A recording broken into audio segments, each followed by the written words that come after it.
Everyone, welcome to our channel MAPS students. आज का जो हमारा टॉपिक है वो है कानूनों का निर्माण कैसे होता है। यह आपकी बुक का लेसन नंबर 5 है। ओके, तो शुरू करते हैं। कानून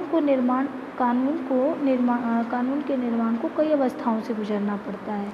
कानून बनने से पहले इसका प्रारूप लाया जाता है, जिसे विधेयक कहते हैं। जो विधेयक होते हैं ये कई प्रकार के होते हैं, जैसे सरकारी विधेयक और निजी विधेयक। और ठीक है, जो विधेयक कोई मंत्री पेश करता है तो वो सरकारी विधेयक होता है, और कोई मंत्री के अलावा कोई विधेयक लाता है तो वो निजी विधेयक होता है। संसद में विधेयक के आने से पहले इसकी उपयोगिता और उसके उद्देश्यों पर विचार करना पड़ता है। अब बात करते हैं कानून बनने की प्रक्रिया के लिए। कोई भी सदस्य संसद के किसी भी सदन, चाहे वो लोकसभा हो या राज्यसभा में, इस विधेयक को प्रस्तुत कर सकता है और फिर उन मुद्दों पर समितियों में चर्चा होती है।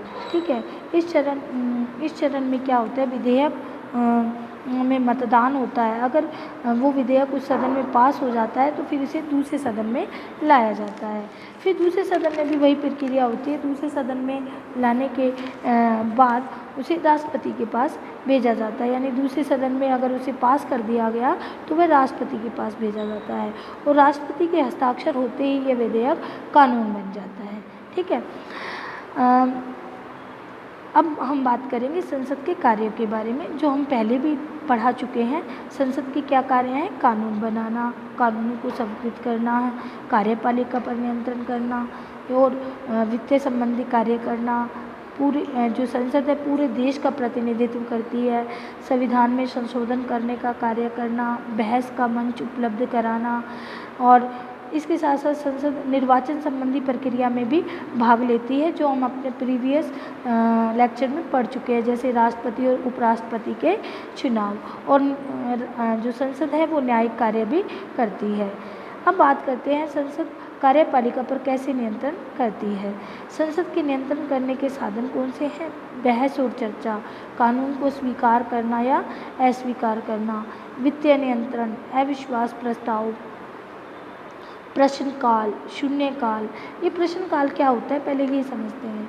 इसमें मंत्रियों से तीखे सवाल पूछे जाते हैं, और जो शून्यकाल होता है ये प्रश्नकाल के ठीक बाद का समय होता है। ये 12 बजे से 1 बजे तक का समय होता है। इस समय में भी मंत्रियों से बहस की जाती है, सवाल पूछे जाते हैं, लेकिन ये मंत्रियों पर डिपेंड करता है कि वो उसका जवाब दे या ना दे। अब बात करते हैं बहस या चर्चा पर। संसद में बहस, वाद विवाद, विधेयक पर परिचर्चा होती है। विधेयक यानी कि जो कानून बनने वाले होते हैं। संसद में सामान्य वाद विवाद के समय भी विधायिका को कार्यपालिका पर नियंत्रण करने के अवसर मिल जाते हैं। वो कौन से? जैसे कि प्रश्नकाल और शून्यकाल, जो अभी मैंने आपको समझाया है। प्रश्नकाल सरकार की कार्यपालिका और प्रशासकीय एजेंसियों पर नज़र रखने का बहुत प्रभावी तरीका है, और इसमें सामान्य जनता के हित के मुद्दे शामिल होते हैं, जैसे महंगाई है, खाद्यान्न वितरण है, अनाज की उपलब्धता है, ठीक है, अत्याचार हैं, कालगुजारी जैसे मुद्दे इसमें उठाए जाते हैं। और ये बहस भी इन विषयों पर बहस भी बहुत होती है। ठीक है, अब बात करते हैं कानूनों को स्वीकृति या अस्वीकृति के बारे में। कानूनों को स्वीकार करने का अधिकार, अस्वीकार करने या स्वीकार करने का अधिकार संसद के पास है। विधायिका जिससे में बहुमत होता है वह आसानी से उसे संसदीय स्वीकृति मिल जाती है, लेकिन इसका मतलब ये नहीं कि सरकार कोई भी चीज़ आसानी से कर ले, नहीं। 1989 से पहले एक पार्टी को पूर्ण बहुमत मिलता रहता था, लेकिन 1989 के बाद जब से ये सरकार, अधिकतर सरकारें बनी हैं वो गठबंधन की सरकारें बनी हैं, और 1989 के बाद ऐसा भी हुआ कि कोई बिल, विधेयक लोकसभा में पास हो गया लेकिन राज्यसभा में पास नहीं हो पाया।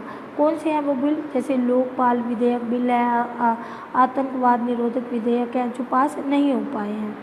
सरकार इसके अलावा बजट पास करती है, बजट बनाती है और उसे प्रस्तुत करती है। अब बात करते हैं अविश्वास प्रस्ताव क्या होता है। अविश्वास प्रस्ताव के द्वारा विपक्षी दल अपनी अविश्वास प्रस्तुत करते हैं। अगर ये एक बार पारित हो जाता है तो पूरे मंत्रिमंडल को इस्तीफ़ा देना पड़ता है, परंतु बहुमत वाली सरकार में ऐसा होना आसान नहीं होता। ठीक है, गठबंधन वाली सरकार में ऐसा हो जाता है। ठीक है, आई होप आज का टॉपिक आपको समझ में आया होगा। Thank you.